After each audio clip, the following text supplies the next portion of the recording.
AP రాజధానిలో చంద్రబాబు ప్రభుత్వం అరాచకం సృష్టిస్తున్నది. రాజధానికి భూములు ఇవ్వని రైతులను టార్గెట్ చేస్తున్నది. సర్వేల పేరుతో భూములు ఇవ్వని రైతుల పంటలు నాశనం చేసిన అధికారులు ఇప్పుడు బరితెగించారు. ప్రభుత్వం అండతో సిఆర్డీఏ అధికారులు భూ సమీకరణకు ఇవ్వని రైతుల భూముల్లో పంటలు నాశనం చేయడం సంచలనం సృష్టిస్తున్నది. రాజధాని నిర్మాణానికి భూములివ్వని రైతులపై అక్రమ కేసులు బనాయించి బెదిరింపులకు పాల్పడి చంద్రబాబు సర్కారు బలవంతంగా వారి భూములు లాక్కుంటోంది. ఇప్పటికే దాదాపు 33,000 ఎకరాలను రైతుల నుంచి సర్కారు తీసుకుంది. అయితే చాలామంది రైతులు రాజధానికి భూములిచ్చే ప్రసక్తే లేదంటూ 3 ఏళ్ల నుంచి ప్రభుత్వంపై యుద్ధం ప్రకటించారు. ఒకవైపు ప్రభుత్వంతో పోరాడుతూనే మరోవైపు కోర్టులకెక్కి తమ భూములను కాపాడుకుంటున్నారు. ప్రభుత్వం మాత్రం రాజధానికి భూములివ్వని రైతులను టార్గెట్ చేసింది. భూములివ్వని రైతుల పొలాల్లోకి సర్వేల పేరుతో అధికారులను పంపించి పంటంతా నాశనం చేయిస్తోంది. సాయిల్ టెస్ట్ పేరుతో పెద్ద పెద్ద మిషన్లు తెచ్చి పచ్చని పొలాలను నాశనం చేయడంతో రైతులు ఆగ్రహం వ్యక్తం చేశారు. ఈ నేపథ్యంలోనే రాజధానిలో అసైన్డ్ లంక భూముల ప్యాకేజ్పై ప్రభుత్వం కోత విధించడంతో రాజధానిలో లంక భూములు, అసైన్డ్ భూముల రైతులు మండిపడుతున్నారు. అన్ని రాజకీయ పార్టీలను కలుపుకుని ఐక్యవేదిక పేరుతో పోరాడడానికి రెడీ అయ్యారు. ఉద్యమం రోజురోజుకు పెరిగి పెద్దదవడంతో ఎలాగైనా సరే అణిచివేయాలని ప్రభుత్వం ప్లాన్ వేసింది. లింగాయపాలెంలో ల్యాండ్ పూలింగ్కి ఇవ్వని అనుమోలు గాంధీ పంట పొలాల్లో ఉన్న తాటి చెట్లను సిఆర్డీఏ అధికారులు పెద్ద పెద్ద ప్రొక్లైనర్లతో పీకేశారు.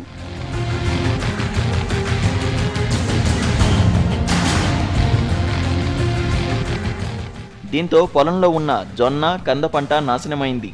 కేవలం ఉద్యమాన్ని అణిచివేసేందుకు గాంధీని టార్గెట్ చేసి పంట నాశనం చేశారని బాధితులు మండిపడుతున్నారు. 20 రోజుల్లో ఈ పంట భూమి ఖాళీ అవుతుంది.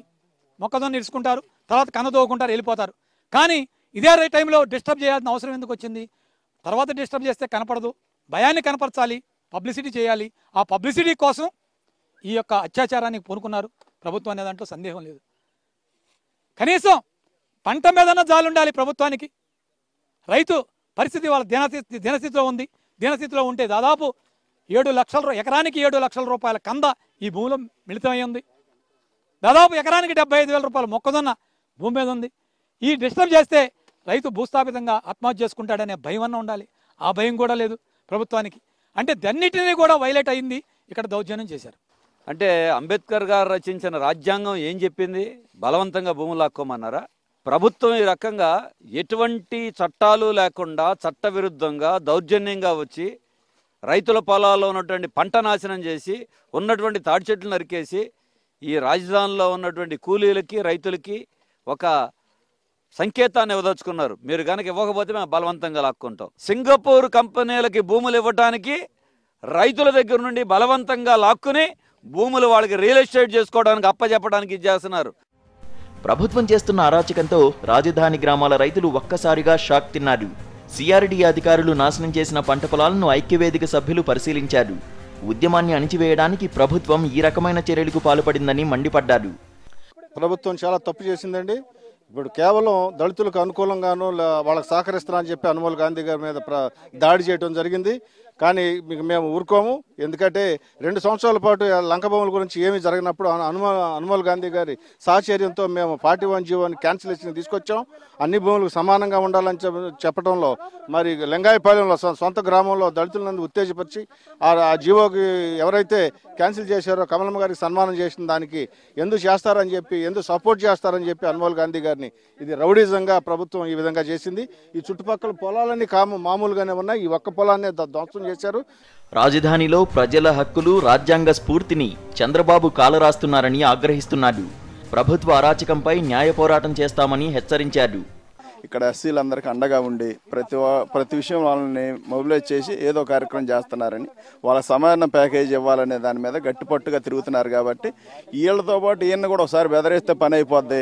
గతంలో బొంగులు తగలబెట్టినప్పుడు కొంతమంది, నాతో పాటు కొంతమందిని, ఈ పొలాలు దున్నినప్పుడు కొంతమందిని ఏదో రకంగా బెదిరింపు చర్య చేస్తే అయిపోద్దని చెప్పి అసైన్ భూముల మీద గట్టిగా పోరాటం జరుగుతుంది. దీని న్యాయపరమైన కోరికలు మేము అడుగుతున్నాం. కాబట్టి ఈ గాంధీ గారు ఆయన్ని బెదరేసే కార్యక్రమం ఇది ఒక భాగంగా వాళ్ళు తయారయ్యారండి. ఈ తుళ్ళూరు మండలంగా 29 గ్రామాల్లో అసలు గవర్నమెంట్ ఫస్ట్ కాడి మోసం చేసుకుంటానే వస్తుంది. రైతు అనేవాడిని ఫస్ట్ కాడి నుంచి ఒక జేసీపీలు ఇక్కడే పెడతా ఉన్నారు, ట్రాక్టర్లను ఇక్కడే పెడతా ఉన్నారు. ఎక్కడ ఈ జేసీపీలు?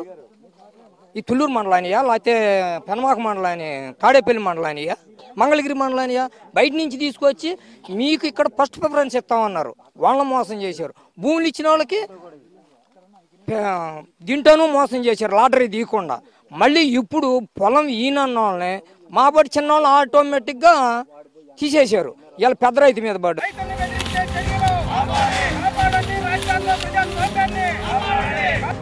రాజధానిలో అన్ని రాజకీయ పార్టీలు, ప్రజా సంఘాలు, రైతు సంఘాలు కలిసి ఐక్యవేదికగా ఏర్పడిన వారంలోనే ప్రభుత్వం కక్ష సాధింపు చర్యలకు పాల్పడడంపై విమర్శలు వెల్లువెత్తుతున్నాయి. కక్ష సాధింపు చర్యలపై యుద్ధం చేయడానికి ఐక్యవేదిక భారీ ప్రణాళికతో ముందుకెళ్లడానికి సిద్ధమవుతోంది. అశోక్, సీనియర్ కరెస్పాండెంట్, సాక్షి టీవీ, అమరావతి.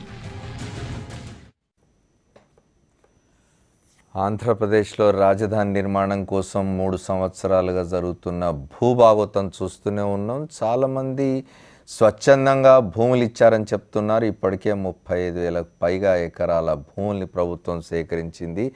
ఎవరైతే మేము భూములు ఇవ్వము, 3 పంటలు పండే పొలాల్ని మేము వదులుకోలేమని చెప్పి కొన్ని గ్రామాల వాళ్ళు నిరాకరించినప్పుడు బలవంతంగా నిర్బంధంగా ఎవరి దగ్గర భూములు లాక్కోమని చెప్పిన ప్రభుత్వం ఇప్పుడు మళ్ళీ అదే పనికి పూనుకున్నది. ప్రభుత్వం భూదాహానికి అంతు లేకుండా పోతున్నదని చెప్పి ఐక్యవేదిక విమర్శిస్తున్నది. అన్ని రాజకీయ పార్టీలు, ఇతర ప్రజా సంఘాలతో కలిసి ఏర్పడిన ఐక్యవేదిక గత 2 రోజులుగా జరుగుతున్న పంటల ధ్వంసాన్ని, సిఆర్డీ అధికారులు చేస్తున్న పంటల ధ్వంసాన్ని, తాడి చెట్లు కూల్చేస్తున్నారు, జొన్న కంద పంటల్ని, చేతికొచ్చిన పంటల్ని ధ్వంసం చేసి పడేస్తున్నారు. మొత్తానికి రైతును డిస్టర్బ్ చేయడానికి, ఇబ్బంది పెట్టి, భయపెట్టి ఆ భూముల్ని ఎట్టి పరిస్థితుల్లో లాక్కోవాలనే ఆలోచనతో ప్రభుత్వం ఉన్నట్టుగా ఉంది.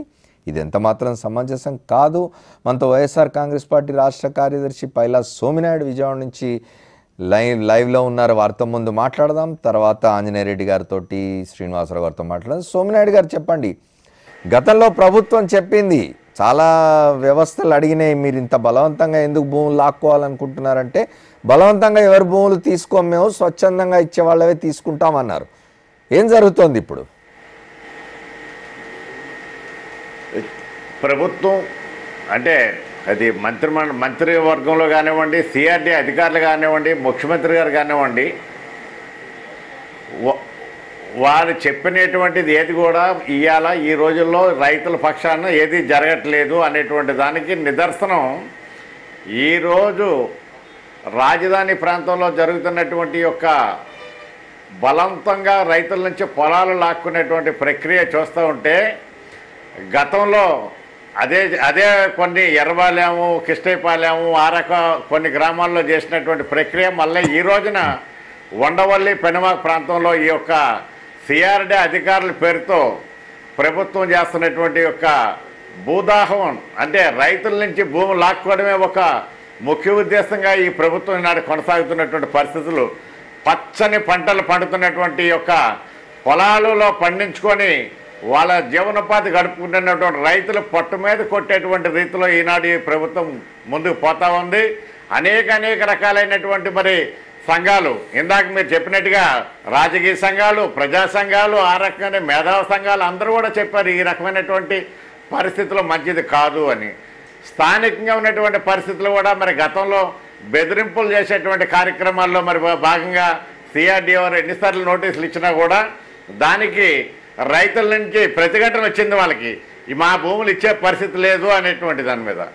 ఆ రకంగా సర్వేల పేరుతో మరి గవర్నమెంట్ పరమైనటువంటి సర్వే జరగకుండా ఎక్కడో హైదరాబాద్లో ఉన్నటువంటి ఒక ప్రైవేట్ సంస్థ ద్వారా, ప్రైవేటు వ్యక్తుల ద్వారా సర్వే చేయించినటువంటి పరిస్థితి. వీటికన్నిటి కూడా పొలాలు తీసుకునే ముందు ఖచ్చితంగా సామాజిక ప్రభావ అంచనాల సర్వేలు జరగాల్సినటువంటి పరిస్థితి ఉంది. అంటే ఇంటింటికి వెళ్ళి మీ స్థితిగతులు ఏంటి, మీకున్నటువంటి పొలాలు ఏంటి, మీకున్నటువంటి మిగతా ఇతర ఆస్తులు ఏంటి అని చెప్పి ఇంటింటికి వెళ్ళి సర్వే జరిపిన తరపున ఆ యొక్క పొలాలు, స్థలాలు, భూమి కావాల్సినటువంటి పరిస్థితుల మీద నోటీసులు ఇవ్వాల్సిన పరిస్థితి ఉంది.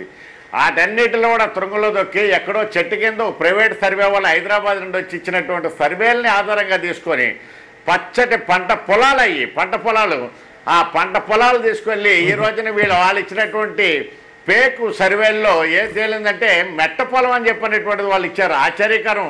నిజంగా ఈ ప్రభుత్వం మరి ప్రజలందరినీ కూడా కళ్ళుని గుడ్డివాళ్ళుగా, చెవులుని చెవిటి వాళ్ళుగా, నోరుని మోగవాళ్ళుగా చూపించాలి అని చెప్పినటువంటి ప్రయత్నం ఈ ప్రభుత్వం చేస్తూ ఉంది. ప్రత్యేకించి దీనికి మూలకారకుడు ముఖ్యమంత్రి గారు. నిన్న జరిగినటువంటి సిఆర్డీ మీటింగ్లో వాళ్ళ అబ్బాయి లోకేష్ బాబు మంత్రి అయ్యాడు, సంతోషం.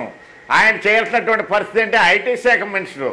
ఆయనకి సిఆర్డీలో ఆ కమిటీతో కూర్చొని మాట్లాడి చర్చించాల్సిన అవసరం అయితే లేదు. కానీ అటు తండ్రి మరలా ఈరోజు మంత్రివాదాల కొడుకు అందరూ కూడా ఏంటంటే ఇక్కడ ఉన్నటువంటి పొలాలు అన్నీ కూడా తీసుకొని ఇందాక సిహెచ్ బాబురావు చెప్పినట్టుగా సింగపూర్ కంపెనీలకి, మలేషియా కంపెనీలకి, లేకపోతే ఇతరితర కంపెనీలకి అంటగట్టేదానికి కావాల్సినటువంటి పొలాలన్నీ కూడా రైతులు పొట్టగొట్టు లాక్కునేటువంటి పరిస్థితి నాడు కనబడతా ఉంది. ఈ ప్రభుత్వం మీద ఖచ్చితంగా ప్రజా తిరుగుబాటు రావాలి, ప్రజలు తిరగబడాలి.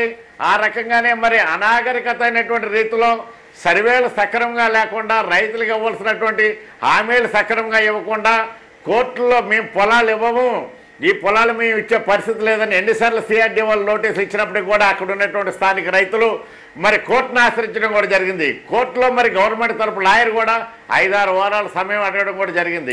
ఏది ఏమైనప్పటికీ ఆ యొక్క పరిస్థితులు కానీ కోర్టులు కానీ ఏవి కూడా లేకుండా, కోర్టులో ఉన్నటువంటి కేసులు కూడా చూడకుండా ఈనాడు ఈ ప్రొక్లైన్లు పెట్టి, జేసీబీలు పెట్టి, ట్రాక్టర్లు పెట్టి భయాందోళన చేసి వంతులు కడతాము, లేకపోతే మీ పొలాల నుంచి రోడ్లు వస్తాయని చెప్పి భయభాంతులు చేసి కోర్టు మరి కండెంప్ట్ కూడా వాళ్ళు ఎక్కడ వెనకాడకుండా కోర్టును కూడా ధిక్కారం చేసేటువంటి పరిస్థితుల్లో చేస్తున్నటువంటి అధికారులు పూర్తిగా తప్పదు. దీన్ని సభ్య సమాజం ఖండించాలని కోరుతా ఉన్నాం. ఓకే సోమినాయుడు గారు, మళ్ళీ వస్తాను మీ దగ్గరికి. ఓ పక్క కోర్టుల్లో వివాదాలు ఉన్నవి, న్యాయపరమైన చిక్కులు ఇంకా తొలగిపోకుండానే అదనంగా మరింత భూమిని సాయిల్ టెస్టింగ్ పేరుతో చేతికొచ్చిన పంటల్ని నాశనం చేసి పడేస్తున్నారు అధికారులు. దాని గురించి మాట్లాడుకుందాం. ఒక short welcome back to the fourth estate. మనం ఆంధ్రప్రదేశ్ ప్రతిపాదిత రాజధాని ప్రాంతం చుట్టుపక్కల ప్రజలు, రైతులు దౌర్జన్యంగా వారి భూముల్ని లాక్కుంటున్న వ్యవహారాన్ని గురించి మాట్లాడుకుంటున్నాం. సిఆర్డీ అధికారులు బలవంతంగా అక్కడ రైతుల పంట పొలాల్ని, చేతికి అందిన పంటను ధ్వంసం చేస్తున్నారని విమర్శలు వింటూ ఉన్నాం. దాని గురించి మాట్లాడుతున్నాం. బండారు శ్రీనివాసరావు గారు జాయిన్ అయ్యారు మనతో. ఒకసారి ఆంజనేయ రెడ్డి గారితో మాట్లాడదాం. నీళ్ళు ఆంజనేయ రెడ్డి గారు, గతంలో ప్రభుత్వం చాలా స్పష్టంగా చెప్పింది ఒక మాట, ఏమిటి అంటే ఎవరైనా స్వచ్ఛందంగా ఇస్తేనే భూములు తీసుకుంటాం, బలవంతంగా ఎవరి దగ్గర భూములు తీసుకోమని ఒక మాట చెప్పినారు. రెండవది, చేతికి అందిన పంట అది కోసుకునేదాకనన్నా ఆగండి, మొక్కజొన్న చేను కోసే వరకు ఆగండి, కంద పంట తీసుకునే వరకు ఆగండి అంటే కూడా వినకుండా ఇవాళ జరుగుతున్న బీభత్సం చూస్తున్నారు. మూడవది, న్యాయపరమైన వివాదాలు ఇంకా కొనసాగుతున్నాయి. ఇంకా అదనంగా భూమి ఎందుకు? 35,000 ఎకరాలు ఇప్పటికే తీసుకున్నారు కదా, ఏమంటారు దీని మీద?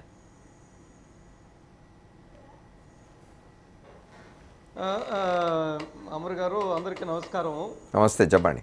నిన్నటి రోజున జరిగిన సంఘటన నిజంగా అది చేతికొచ్చిన పంటని వచ్చి నాశనం చేశారు, జేసీబీలు పెట్టి తొక్కేసేసారంటే ఇది చాలా దారుణమైన విషయం, బాధాకరమైన విషయం. అందరూ కూడా దీన్ని ఖండించాలా. కానీ దీని వెనక ఎవరు అధికారులు అత్యుత్సాహం ఉందా, లేకుంటే ప్రభుత్వ జోక్యం ఉందా, చేతికొచ్చిన పంట తీసుకునే సమయం వరకు ఎందుకు ఆగలేకపోయారు అనేది కూడా మనం ఇది కొంత అనుమానాస్పదంగా ఉంది, ఆశ్చర్యంగా ఉంది. ఇది నేను అనుకుంటున్నాను కొంతమంది అధికారులు అత్యుత్సాహంగా నేను భావిస్తున్నాను. రెండో విషయం, రాజధానికి భూముల సేకరణ ల్యాండ్ పూలింగ్ ద్వారా 33,000 ఎకరాలు 35,000 ఎకరాల్లో ల్యాండ్ పూలింగ్ జరిగిందని మనం చెప్పుకుంటున్నాము. మీరు ఒకసారి చూడండి, వెస్ట్ బెంగాల్లో భూసేకరణలో ఎంత దౌర్జన్యం, ఎంత హింస జరిగింది. సింగూరు, నందిగ్రామ్లో భూసేకరణ విషయంలో ఆ రాష్ట్ర ప్రభుత్వం చేసిన దారుణము, హింస మన దేశ ప్రజలు ఇంకా మర్చిపోలేకున్నారు. అంటే దాన్ని ఆదర్శంగా తీసుకుంటారా ఆంధ్రప్రదేశ్ ప్రభువులు? భూముల సేకరణలో, ల్యాండ్ పూలింగ్లో నేను చెప్తున్నాను సార్, అటువంటి సంఘటనలు జరగలేదంటున్నాను. మెజారిటీ రైతులు స్వచ్ఛందంగా ముందుకొచ్చి భూములు రాజధానికి ఇచ్చారు. ఎక్కడో 1-2 ఈ అనుమోల గాంధీ లాంటి సంఘటనలు తప్ప దీన్ని మనం భూతద్దంలో పెట్టి చూడవలసిన అవసరం లేదు. రైతులు స్వచ్ఛందంగా ముందుకొచ్చి ఈ భూములు ఇచ్చారు రాజధాని నిర్మాణం కోసము. ఎక్కడ కూడా సింగూరు, నందిగ్రామ్ లాంటి సంఘటనలు జరగలేదు. మనందరం కూడా సంతోషించాలి. దీన్ని బట్టి భూసేకరణ చాలా ప్రశాంతంగా జరిగిందనే విషయం మనందరం కూడా అంగీకరించాలి. రాజకీయాలు పక్కన పెట్టండి, వైఎస్ఆర్సీపీ, తెలుగుదేశం, బీజేపీ పక్కన పెట్టండి. బట్ మెజారిటీ రైతులు ముందుకొచ్చి స్వచ్ఛందంగా భూములు ఇవ్వడము అనేది జరిగింది. ఎక్కడా హింసకు తావు లేదు. చిన్న చిన్న సంఘటనలు జరిగాయే తప్ప ఎక్కడా హింసకు తావు లేదనే విషయం మనం అందరం కూడా అర్థం చేసుకోవాలా. అనుమోల్ గాంధీ విషయంలో జరిగిన సంఘటన ఏదైతే ఉందో అది నిజంగా కూడా అందరికీ బాధాకరమైన విషయం. చేతికొచ్చిన పంటని ధ్వంసం చేయవలసిన అవసరం లేదు. కొంత సమయం ఇచ్చుంటే ఆ పంట తీసుకున్న తర్వాత ప్రభుత్వానికి అవసరం వస్తే నోటిఫికేషన్ ఇవ్వడమా లేదా రైతుతో మాట్లాడి రైతును ఒప్పించడం ద్వారా ఆ భూమిని సేకరించి ఉండొచ్చు. దీనికి అధికారుల అత్యుత్సాహాన్ని మొత్తం ప్రభుత్వానికి అంటగట్టడం సమంజసం అని నేను అనుకోవడం లేదు. ల్యాండ్ పూలింగ్లో ఇచ్చిన రైతుల భూములకి అనేక రాయితీలు కల్పించున్నారు. 1000 గజాలు రెసిడెన్షియల్ పర్పస్కి ఇస్తున్నారు. అదేవిధంగా 250, 450 గజాలు కమర్షియల్ పర్పస్కి ఇస్తున్నారు. అక్కడ 3 పంటలు ఉన్నాయా, 1 పంట ఉందా, దాన్ని బేస్ చేసుకొని అదేవిధంగా కూలీలకు ఎక్కడైతే కూలీలు తమ ఉపాధిని కోల్పోయారో ఆ కూలీలకు 3000 రూపాయలు ప్రతి నెల ఇవ్వడం జరుగుతుంది. అదేవిధంగా పంటలు పండే పొలాలు ఇచ్చిన వాటికి సంవత్సరానికి 50,000 రూపాయలు కౌలు కూడా ఇవ్వడం జరిగింది. ప్రతి సంవత్సరం 10% పెంచుతున్నారు. ఆ పంటలు 3 పంటలు పండే 50,000 రూపాయలు లేదా తక్కువ పండే వాటికి 30,000 రూపాయలు ప్రతి సంవత్సరం 10% పెంచుతూ ఉన్నాం. వీటన్నిటికంటే ప్రధానమైన విషయం క్యాపిటల్ గెయిన్స్ రద్దు చేశారు. క్యాపిటల్ గెయిన్స్ నుంచి ఈ రైతులకు మినహాయింపించారు. కేంద్ర ప్రభుత్వం చెప్పిన మాట ఏదైతే ఉందో దానికి కట్టుబడి ఉన్నారు. నేను అనుకుంటున్నాను బై అండ్ లార్జ్ ఈ భూసేకరణ అమరావతికి ల్యాండ్ పూలింగ్ పేట దగ్గర భూసేకరణ చాలా ప్రశాంతంగా జరిగింది. ఎవరో ఆందోళన చెందవలసిన అవసరం లేదు. ఎక్కడా పెద్ద హింసాయుత సంఘటనలు జరిగినట్లుగా నేను భావించడం లేదు. మనందరం కూడా దీన్ని స్వాగతించాలా. చిన్న చిన్న సంఘటనలు జరిగాయి, బాధాకరం. రైతులను ఒప్పించి విశ్వాసంలోకి తీసుకొని మిగతా ల్యాండ్ పూలింగ్ చేయాలని నేను కోరుకుంటున్నాను. ఆంజనేయ రెడ్డి గారు, మీరు చెప్పింది విన్నాను, చాలా బాగుంది. మీరు చెప్తున్నంత దీనిలో స్వచ్ఛందంగా భూములు ఇచ్చిన వాళ్ళ గురించి ఎవరు మాట్లాడడం లేదు. మీరు చెప్తున్నారు చేతికి అందిన పంటను కోసుకొని ఇవ్వకుండా అధికారులు అత్యుత్సాహం చూపించారని చెప్తున్నారు. మీరు కనుక వార్తలు, పేపర్లను, వార్తాపత్రికల్ని, టెలివిజన్ ఛానళ్లను, వాటిల్లో వచ్చే వార్తల్ని విశ్వసించేటైతే ఒక వార్త మీకు చెప్పాల్సింది ఏమిటంటే, ఆంధ్రప్రదేశ్ రాజధానికి సంబంధించిన భూముల్ని సేకరించే కార్యక్రమంలో సిఆర్డీఏ అధికారులను ఆదేశించడానికి ముఖ్యమంత్రి గారు కూర్చొని చేస్తే అభ్యంతరం లేదు. నిన్న మొన్ననే మంత్రి అయిన ఆయన కుమారుడు లోకేష్ బాబు కూర్చొని రివ్యూ చేసిన తర్వాత ఇవన్నీ కార్యక్రమాలు మొదలైనవి. ఇది అధికారుల అత్యుత్సాహం అని మీరు ఎట్లా అనుకుంటున్నారో నాకు అర్థం కావడం లేదు. మీరు చెప్పాలి.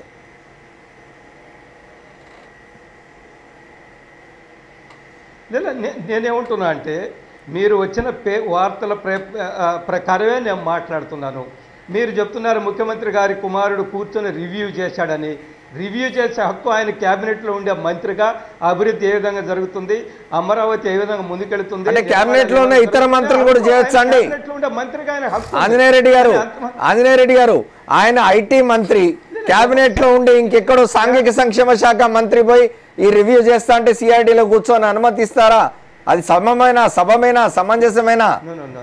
ముఖ్యమంత్రి అంటే ముఖ్యమంత్రి మొత్తం ప్రభుత్వానికి కూడా అధినేత కాబట్టి ముఖ్యమంత్రి రివ్యూ చేయడంలో అర్థం ఉన్నది. కానీ ముఖ్యమంత్రి కుమారుడు కాబట్టి ఆయన ఐటీ శాఖ మంత్రి అయినా సరే వచ్చి సిఆర్డీఏ సమావేశాల్లో రివ్యూలు చేయడాన్ని మీరెట్లా సమర్థిస్తారు? నాకు అర్థం కావడం లేదు. నాకు అది సిఆర్డీఏ సమావేశంలో రివ్యూ చేశారా మంత్రి గారు? వార్తలు వచ్చినాయండి. Are you sure sir? Are you sure? yes sir, వార్తలు వచ్చినాయి.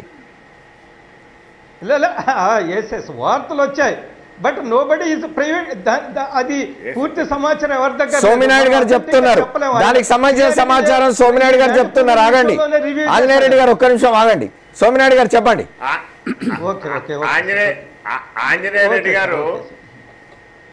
ఆంజనేయ రెడ్డి గారిని చిన్న ప్రశ్న అడుగుతా ఉన్నా అడగండి. ఆంజనేయ రెడ్డి గారు బీజేపీ పార్టీ అధికార ప్రతినిధి, సంతోషం. కానీ బీజేపీ పార్టీ తెలుగుదేశం కలిసి పోటీ చేసినాయి, అది కూడా సంతోషం. అయితే ఆంధ్రాలో ఉన్నటువంటి పరిస్థితి, రాజధాని ప్రాంతంలో ఉన్నటువంటి పరిస్థితి ఆంజనేయ రెడ్డి గారికి అవగాహన ఉండే ఉంటుందని నేను అనుకుంటా ఉన్నాను. ఇవాళ సచివాలయం స్థాపించినా కూడా తాత్కాలికమే. ఆ రకంగానే అసెంబ్లీ ప్రాంతం అంతా కూడా తాత్కాలికమే. ఈ తాతకాలిక నిర్మాణాలకి దగ్గర దగ్గర 33 నుంచి 35 వేల ఎకరాలు ఇప్పటికే ప్రభుత్వం రైతుల నుంచి లాక్కునేటువంటి పరిస్థితి. మరలా ఇప్పుడు ఇవన్నీ తాతకాలికమైనప్పుడు ఈ ఉండవల్లి పెనుమాక రైతుల పొట్టను కొట్టి బలవంతంగా వాళ్ళకి నోటీసులు ఇచ్చి వాళ్ళ నుంచి భూములు లాక్కోవాల్సిన పరిస్థితి వచ్చినప్పుడు ఇది ఆంజనేయ రెడ్డి గారు చెప్తున్నారు, ఇదంతా కూడా శాంతియుతంగా జరుగుతుంది. వెస్ట్ బెంగాల్లో జరిగినటువంటి సింగూరు నందిగ్రామ్ టైపులో ఎక్కడ కాల్పులు జరగలేదు, వ్యతిరేకలు జరగలేదు, ప్రజలు వ్యతిరేకించట్లేదు, రైతులంతా కూడా స్వచ్ఛందంగానే మరి భూములు ఇవ్వడానికి సిద్ధంగా ఉన్నారని చెప్పినటువంటి ఆంజనేయ రెడ్డి గారు చెప్పినటువంటి మాటలు నిజంగా మరి ఆశ్వాస్పదంగా ఉంది. ఒక రకంగా ఇది చూసినటువంటి వాళ్ళందరూ కూడా నవ్వుకునే దిశగా ఉందని చెప్పి నేను దయచేసి మనవి చేస్తా ఉన్నాను. సంబంధించినటువంటి ప్రతి ఒక్కరు మంచి మనసున్నటువంటి వ్యక్తులు తిరగబడరు, కోరుకుంటారు. వాళ్ళు ఒక్కసారి నందిగ్రామ్ లో కాల్చారు, కానీ దానికంటే మనసుని ఇక్కడ కాలుస్తా ఉన్నారు ప్రతిరోజు. ఇక్కడ మనసులు కాలుతున్నామంటున్నారు సోమనాయుడు గారు. చెప్పండి ఆంజనేయ రెడ్డి గారు. నాయుడు గారు, మీరు నేనేమంటున్నా అంటే మనం ఏది ప్రామాణికంగా తీసుకుంటామండి? చెప్పండి. ప్రజల రెస్పాన్స్ ప్రామాణికంగా తీసుకుంటామా, లేదా రైతుల యొక్క ప్రతిస్పందన ప్రామాణికంగా తీసుకుంటాం కదా? అవును. రైతులు స్వచ్ఛందంగా మేము భూములు ఇచ్చామని 100,000 మంది రైతులు బహిరంగంగా ప్రకటించినప్పుడు మీరు దేన్ని ప్రామాణికంగా తీసుకుంటారు? మన గొడవలు జరిగింది కాబట్టి ఈ ప్రామాణికంగా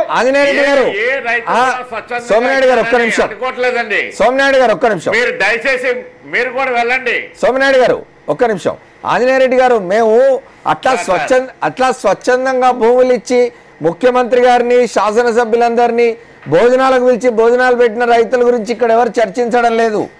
ఏ రైతులైతే దుఃఖపడుతూ ఉన్నారో, ఏ గ్రామాల రైతులు ఇవ్వము అని అన్నారో వాళ్ళ దగ్గర నుంచి వాళ్ళ బలవంతంగా భయపెట్టి బెదిరించి దౌర్జన్యం చేసి లాక్కునే ప్రయత్నం జరుగుతున్నది అనే వార్తలు వచ్చినాయి. దాని మీద మాట్లాడండి అంటున్నాం. నేను చెప్తున్నానండి, దాన్ని భారతీయ జనతా పార్టీ పూర్తిగా వ్యతిరేకిస్తుంది. రైతుల్ని విశ్వాసంలోకి తీసుకోవాలా, వారిని విశ్వాసంలోకి తీసుకున్న తర్వాత మాత్రమే భూములు తీసుకోవాలనేది భారతీయ జనతా పార్టీ స్పష్టంగా చెప్తూ ఉంది.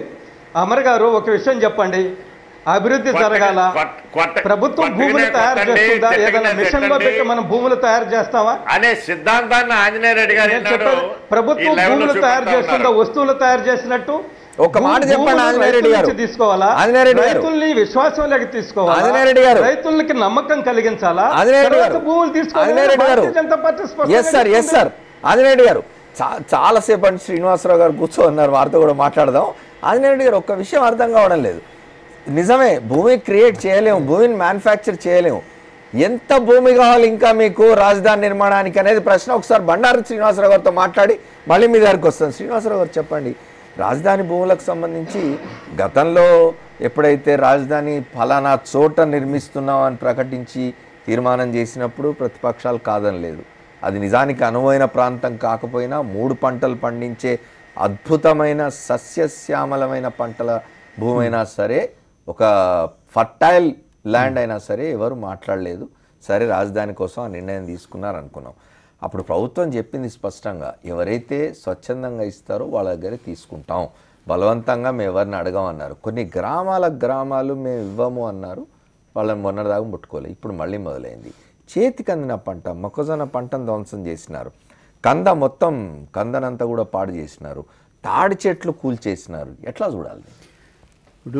ఇప్పుడు ఆంజనేయ రెడ్డి గారు చెబుతున్నారు, ఒకటి రైతులు స్వచ్ఛందంగా అన్ని వేల ఎకరాలు ఇవ్వడం అనేది దేశంలోనే మొట్టమొదటి రికార్డు కింద. అది తెలుగుదేశం ప్రభుత్వం కూడా అనేక సందర్భాల్లో వాళ్ళ నాయకులు కూడా చెబుతూ వచ్చారు. ఇంత అద్భుతమైనటువంటి ప్రక్రియ భూసేకరణలో ఇంతవరకు ఎవరు చేయలేదు. ఒక తెలుగుదేశం ప్రభుత్వం ఇది సాధించేది. పైగా చంద్రబాబు నాయుడు గారి ఖాతాలోనే వేస్తూ అవన్నీ ఈయన సమర్థులైన వాడు కనుక ఇన్ని వేల ఎకరాలు ఓ చిన్న కాంపెన్సేషన్ అనౌన్స్మెంట్ కూడా ఏమీ లేకుండా, డబ్బులు లేకుండా తీసుకురావడం అనేది గొప్ప ప్రయోగం కింద చెబుతూ వచ్చారు. నిజంగా ఒప్పుకోవాలి, అది నిజమైన గొప్ప ప్రయోగం అనుకున్నప్పుడు అంతమంది అన్ని వేల మంది రైతులు అన్ని వేలాది ఎకరాలు స్వచ్ఛందంగా ఇచ్చారు రాజధాని కోసం. పెద్ద త్యాగం వాడది. మిగతా వాడు చెప్పే మాటల కంటే కూడా రైతులు చేసిన త్యాగం చాలా గొప్పది. అప్పుడు ఏం చేయాలి ఏ ప్రభుత్వం అయినా సంక్షేమ ప్రభుత్వం అనుకున్నప్పుడు 95-99% అనుకున్న భూమి చేతికి వచ్చిన తర్వాత ఇంకేదో 3%, 5% రాని ఇది ఉన్నప్పుడు నెమ్మదిగా నయంతో భయంతో కాకుండా అది తెచ్చుకోవాలి. అంతే కదా చేయాల్సిన పని. ఏ సంక్షేమం అసలు మొత్తం 30,000 రాలేదనుకోండి, అప్పుడు మీరు ఏదన్నా ఇలాంటి పనులు చేస్తే మరి రాజధాని కావాలి కదా అనొచ్చు. అంతా వచ్చింది, దాదాపు మీకు రావాల్సిన దాంట్లో 99%, 90% వచ్చింది. కొద్దిగా కొన్ని చోట్ల మిగిలినాయి. రైతులకి పొలంతో కానీ భూమితో కానీ ఉన్న అనుబంధాన్ని కనుక మనం దృష్టిలో పెట్టుకుంటే, చూస్తున్నానండి, నా చిన్నప్పుడు చూసామండి, గెట్ అనేవాళ్ళు ఒక పొలానికి మధ్య ఆ గెట్టు ఇటు అటు జరిపితే ఊరుకుండేవాళ్ళు కాదు. అంత మమకారం ఉంటుంది రైతుకి. రక్తపాతాలు జరిగి దాన్ని వదిలిపెట్టేవాడు. కాబట్టి ఆ సెంటిమెంట్ని కాస్త ప్రభుత్వం గుర్తులో పెట్టుకొని సంక్షేమ ప్రభుత్వం అని చెప్పుకున్న ఏ ప్రభుత్వం అయినా కాస్త సంప్రదింపుల ద్వారా ఇప్పుడు చెప్పారు. ఇప్పుడు ఆంజనేయ రెడ్డి గారే స్వయంగా చెబుతున్నారు, ఇలా పంటకు వచ్చిన దాన్ని తీసి అవతల పారేయటం మంచి పద్ధతి కాదని చెబుతున్నారు. కాబట్టి కానీ ఇప్పుడు ఆంజనేయ రెడ్డి గారు ఏం చెప్తున్నారంటే, ఎవరో కొంతమంది అధికారుల మీద నెట్టేసి ప్రభుత్వానికి సంబంధం లేనట్టు, తర్వాత తమకేం సంబంధం లేనట్టు, తమ ప్రభుత్వంలో భాగస్వాములుగా ఉన్నారు, బీజేపీ ఖండిస్తున్నది అన్నంత మాత్రం ప్రయోజనం లేదు కదా. ఓకే, మంత్రులు బయటకు రావాలి కదా. ఓకే, కొంతమంది అధికారులు more loyal than the Kings లాగా వాళ్ళు బొంగో అంటే పాకేవాళ్ళు కొంతమంది ఉంటారు. ఓహో ఇది అద్భుతంగా ఈ ముఖ్యమంత్రి గారికి లేదా అందరికీ ప్రభుత్వానికి చాలా ఇంపార్టెంట్ ఇష్యూ కనుక చేస్తారు. కొంత తొందరపడ్డారేమో కూడా అనుకోవచ్చు ఆంజనేయ రెడ్డి గారు. కానీ ఏం చేశారండి, ప్రభుత్వం దగ్గర నుంచి ప్రకటన వచ్చిందా దాన్ని ఖండిస్తూ అధికారుల తీరుని ఎండగడుతూ ఏదన్నా ఒక ప్రకటన రావాలి కదా, మీరు చేస్తున్న తప్పు, పొలాన్ని ధ్వంసం చేయొద్దు, కాపుకు వచ్చినటువంటి వాటిని మీరు వాటి జోలికి పోవద్దని ఒక ప్రకటన ప్రభుత్వం దగ్గర నుంచి వచ్చుంటే ఇప్పుడు ఆంజనేయ రెడ్డి గారు చెప్పిన వాదనని మనం ఒప్పుకోవాల్సి వచ్చేది. ఎందుకంటే అధికారులు చేశారు, ప్రభుత్వానికి ఏం సంబంధం. కానీ అలాంటిది ఏమి వచ్చినట్టుగా మరి మనం హైదరాబాద్లో ఉన్నాం, దానికి సంబంధించినటువంటి వ్యవహారాలన్నీ ఇక్కడ పత్రికల్లో పెద్ద తక్కువ వస్తాయి. కాబట్టి వాటిని గురించి మనం వివరాల్లో పోయి మాట్లాడలేము. అలాంటి ప్రకటన కనుక ప్రభుత్వం నుంచి రాకపోతే మాత్రం ఆంజనేయ రెడ్డి గారు అధికారుల అత్యుత్సాహం కాదు, దీంట్లో ప్రభుత్వ ప్రమేయం కూడా ఉందని ఆయన ఒప్పుకోవాల్సి వస్తుంది. రైట్ సార్, మనం ఒకసారి మళ్ళీ ఆంజనేయ రెడ్డి గారితో సోమినాయుడు గారితో మాట్లాడేందుకు ఒక షార్ట్ బ్రేక్ తీసుకుందాం. ఇంకోటి 4th ఎస్టేట్ ఆంధ్రప్రదేశ్ రాజధాని చుట్టుపక్కల గ్రామాల్లో పంటలు నాశనం అవుతున్న పరిస్థితి గురించి మాట్లాడుకుంటున్నాం. ఒకసారి అమరావతి నుంచి మా కరస్పాండెంట్ అశోక్ లైన్లో ఉన్నారు, ఆయన అడుగుదాం. బ్రీఫ్గా చెప్పండి అశోక్, ఏం జరుగుతున్నది ఇప్పుడు అక్కడ? రాజధాని ఏపీ రాజధాని గ్రామాల్లో ఎవరైతే రాజధానికి భూములు ఇవ్వలేదో వాళ్ళందరినీ ఐడెంటిఫై చేసి, ఎవరైతే ప్రజా ఉద్యమాలను చేస్తున్నారో వాళ్ళని కూడా ఐడెంటిఫై చేసి పూర్తిగా వారిని బెదిరించేది, వాళ్ళే టార్గెట్ పెట్టి వాళ్ళే లక్ష్యంగా ప్రభుత్వం పాలన కొనసాగిస్తుంది. సిఐడి అధికారులు కూడా పక్కా ప్రణాళికతో వారి మీద చర్యలకు పూనుకుంటున్నారు. అయితే మొన్నటి వరకు ఉండవల్లి, పెనుమాక, అటు లింగాయపాలెం ఆ గ్రామాలకు సంబంధించి చాలా మంది రైతులు రాజధానికి భూములు ఇవ్వలేదు. కానీ అక్కడ సర్వేల పేరుతో కొంతమంది వచ్చి పంటంతా తొక్కేసి అక్కడ పూర్తిగా ధ్వంసం చేయడం జరిగింది. తర్వాత సాయిల్ టెస్ట్ పేరుతో పెద్ద యంత్రాలను తీసుకొచ్చి పంటలు పూర్తిగా ధ్వంసం చేయడం జరిగింది. తాజాగా లింగాయపాలెం గ్రామంలో అనుమోలు గాంధీ అనే రైతు ఉన్నారు. ఈయన దాదాపు ఒక 15 రోజుల నుంచి రైతు సంఘాల్లో రైతుల్లో అన్ని పార్టీల్లో ఐక్య వేదిక పేరుతో ఒక తాటి మీదకి తీసుకొచ్చి ఉద్యమాన్ని ఉధృతం చేస్తూ ఉన్నారు. ఈ నేపథ్యంలోనే అతన్ని బెదిరించడానికి, అతని దగ్గర నుంచి బలవంతంగా భూములు లాక్కోవడానికి అతను పొలంలో నిన్న మార్నింగ్ అతని పొలంలో తాడి చెట్లను పీకేయడం జరిగింది. పీకేసిన తాడి చెట్లను పంట పొలాల్లో వేశారు. పూర్తిగా పంట కూడా ధ్వంసం అయింది. ఇక్కడ చాలా ఆసక్తికరమైన విషయం ఏంటంటే ఏదైతే అనుమోలు గాంధీ ఉన్నారో ఆయన పొలం వైపు కనీసం సిఐడి అధికారులకు పనేం లేదు. యాక్సెస్ రోడ్ అటువైపు వెళ్ళడం కూడా రావట్లేదు. ఓకే, ఆ పొలాల మధ్యలోకి 3 బుల్డైజర్లు తీసుకొచ్చి పూర్తిగా తాడి చెట్లను పీకేసి పంటంతా ధ్వంసం చేయడం జరిగింది. దీన్ని బట్టి చూస్తుంటే కావాలని బెదిరించి పంట పొలాలని లాక్కోవడానికి ప్రయత్నం చేస్తున్నారని స్పష్టంగా అర్థమవుతుంది. Thank you very much Ashok. Thanks for the updates. Srinivasarao గారు క్విక్గా చెప్పండి. ఇప్పుడు విన్నారు మీరు, ఇప్పుడంటే ఇంకా ఆ భూములు మీ చేతికి రాలేదు, లేదా మీరు ఆ భూముల్ని చట్టాలను ఉపయోగించో ఇంకోటి చేసో ఆ భూముల్ని మీరు మీ సొంతం చేసుకోలేదు, ప్రభుత్వం సొంతం చేసుకోలేదు, ఇంకా రైతులకే ఉన్నాయి అవి. ఆ రైతులకున్న భూముల్లో మధ్యలోకి వెళ్ళిపోయి సిఆర్డీ అధికారులు చేస్తున్న దౌర్జన్యాన్ని ఎట్లా చూడాలి? ఇప్పుడు ఒకప్పుడు మామూలుగా ఇది ప్రభుత్వ భూమి, ఎవరు ఆక్రమణ చేయడానికి వీలేదని బోర్డులు పెడుతుంటారు. వాళ్ళు కూడా పట్టా భూముల్లోకి ప్రభుత్వాలు కూడా పోకూడదు కదా. అవును. ఇంకోటి ఆ తాడి చెట్లు చూడండి, తాడి చెట్టు అనేది ఒకటి పెరిగి పెద్దది కావాలంటే ఎన్ని సంవత్సరాల కాలం పడుతుంది. చెట్టు నీరు దానికి మన ప్రాధాన్యత ఇస్తున్న ప్రభుత్వాలు వాటిని తీసి ఇంకో చోట వేసే కార్యక్రమాలు మనకు రాజ్భవన్ రోడ్లో జరిగినాయి. ఎన్నాడబట్లో ఉన్నటువంటి చెట్లను తీసి ఇంకో చోట పెకలించి నాటి వేసే ఒక సిస్టమ్ వచ్చింది. అలా చేస్తుంటే ఒకటి బాగుండేది. రెండోది సంక్షేమ ప్రభుత్వాలు అంటే వాళ్ళకు ఒక కౌటిల్యుడు ఒక అర్థం కూడా చెప్పాడండి. సుపరిపాలన అంటే రోజువారీ దినవారీ కార్యక్రమాల్లో ప్రజల దినవారీ కార్యక్రమాల్లో ప్రభుత్వ జోక్యం ఎంత తక్కువగా ఉంటే అది సుపరిపాలన అని చెప్పారు. అదేమి మరి ఇలాంటి సందర్భాలు చూసినప్పుడు అది కనపట్లేదు. రైట్. ఆంజనేయ రెడ్డి గారు ఇప్పుడు అశోక్ చెప్పింది విన్నారు. అక్కడ అమరావతిలో ఉన్న అతను రిపోర్టర్, సాక్షి రిపోర్టర్ చెప్పినాడు, అది చెప్పింది విన్నారు మీరు.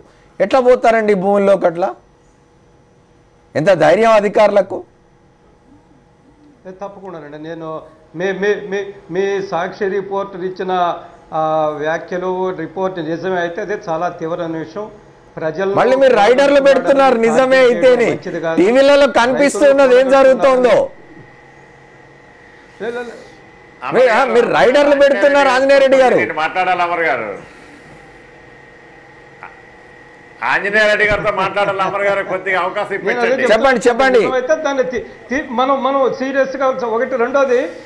రెండవది సార్ నేను కంప్లైంట్ నన్ను పూర్తి చేయనివ్వండి. చెప్పండి ఆంజనేయ రెడ్డి. మనం గతంలో చూసాము హైదరాబాద్లో రింగు రోడ్డు పేరుతోటి రింగుల రోడ్డు తిరగడము, ముందుగా నోటీసులు ఇచ్చి బెదిరించడము, నోటీసులు తీసుకున్న వాళ్ళ దగ్గర నుంచి మన చీపుగా పొలాలు కొనేయడము. మనం హైదరాబాద్ లో 10 సంవత్సరాలు సార్ మీరు హైదరాబాద్ ఔటర్ రింగ్ రోడ్ గురించో బెంగాల్లో సింగూరు గురించో మాట్లాడి ఇప్పుడు తప్పించుకోవాలని చూస్తే ఎవరు చేయగలిగింది ఏం లేదు. మేము ఒక్కటే సూటిగా అడుగుతున్నది ఏమిటంటే ఇది ఎట్లా సమర్థనీయమైంది, భారతీయ జనతా పార్టీ దీన్ని ఎట్లా అంగీకరిస్తుంది అని అడుగుతున్నాం అంతే. నేను మొదటే చెప్పాను సార్, నేను నాయుడు గారు నన్ను మాట్లాడినామండి. నేను ప్రారంభంలోనే చెప్పాను ఆ విధంగా చేయడం మంచిది కాదు, ఆ విధంగా చేయడం మంచిది కాదు. పంట చేతికొస్తున్న సమయంలో మీరు కంది పంట అన్నారు, మొక్కజొన్న పంట అన్నారు. కొద్ది రోజుల్లో పంట చేతికొస్తున్న సమయంలో అధికారులు అవి తీసుకొచ్చే విధంగా చేయడం చాలా దారుణ విషయం. రైతు చాలా బాధపడతారు. రైతుకి భూమికి చాలా అవినాభావ సంబంధం ఉంటుంది. ఈ అవినాభావ సంబంధాన్ని అంత తేలిగ్గా తెంచుకోవడం కష్టతరమైన విషయము. మంచి పద్ధతి చెప్పాను. I got your point Anjaneya Reddy గారు. I got your point. ఒక నిమిషం, సోమనాయుడు గారు ఏదో చెప్తా అంటున్నారు, చెప్పండి సోమనాయుడు గారు. ఆంజనేయ రెడ్డి గారు చెప్పిన దానిలో అసలు ఒక ప్రతిపక్షం ఒక భాగస్వామి పార్టీగా మీరు మాట్లాడారు, అది వేరు. కానీ కేవలం వాస్తవాలన్నీ కూడా అవాస్తవాలుగా మీరు మాట్లాడారని చెప్పారంటుంది ఆంజనేయ రెడ్డి గారు. ముఖ్యమంత్రి గారిని, మీ భాగస్వామిగా ఉన్నటువంటి ముఖ్యమంత్రి గారిని మేము అడుగుతా ఉన్నాం, హైదరాబాద్లో ఉన్నటువంటి సెక్రటరేట్ ఎన్ని వేల ఎకరాలు, అసెంబ్లీ ప్రాంగణం ఎన్ని వేల ఎకరాలు, ఈ అన్ని అక్కడ మనకి 35,000 ఎకరాలు ఇక్కడ మీరు భూసేకరణ చేశారే.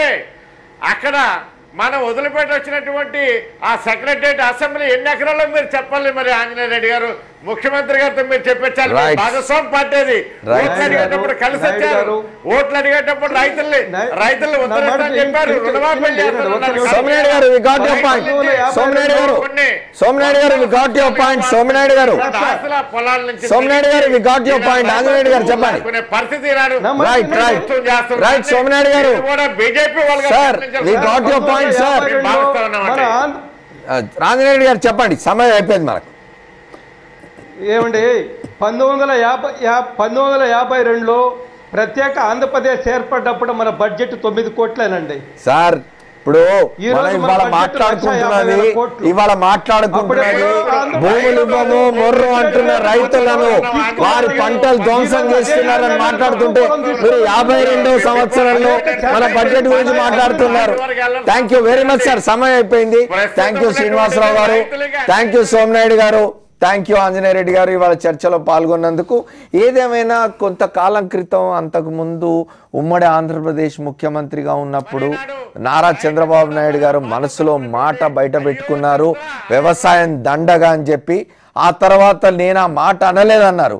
కానీ వాళ్ళ ఆంధ్రప్రదేశ్లో రైతుల మీద, రైతుల భూముల మీద జరుగుతున్న దౌర్జన్యం చూస్తే ఆయన నిజంగానే వ్యవసాయం దండగాని ఇప్పటికీ నమ్ముతున్నారనుకోవాలి. ఆంధ్రప్రదేశ్ ముఖ్యమంత్రి దీని గురించి తప్పనిసరిగా ఆలోచించాల్సిన అవసరం ఉన్నది. ఇది వాళ్ళ 4th ఎస్టేట్. రేపటి 4th ఎస్టేట్లో మళ్ళీ కలుద్దాం. Stay tune to Sakshi. This is Amar signing off.